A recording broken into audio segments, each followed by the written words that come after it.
Malheureusement, les fêtes de Noël riment aussi parfois avec cambriolage. Ils se multiplient en cette période des fêtes à l'approche de Noël. Entre le 10 octobre et le 3 décembre dernier, 34 cambriolages ont été recensés par la police nationale des Bouches-du-Rhône. Avec parmi les butins retrouvés, beaucoup de cadeaux de Noël donc, et certains qui attendent encore de retrouver leur propriétaire. Le reportage de Léa Nicosia. Mercredi 3 décembre, Anaïs, habitante de Fos-sur-Mer, s'aperçoit que l'une de ses fenêtres est restée ouverte. Quelques heures plus tard, la police lui annonce qu'elle s'est fait cambrioler. J'ai rien vu, tout était propre, tout était correct. Donc j'ai commencé le rituel de la douche avec mes enfants. Et c'est là où le policier est venu toquer à la maison pour nous dire qu'on a été cambriolé.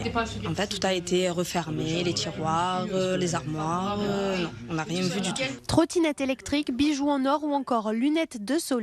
Sur cette table se trouvent tous les cadeaux de Noël qui ont été volés puis retrouvés par la police nationale. Au total, 34 cambriolages recensés entre le 10 octobre et le 3 décembre.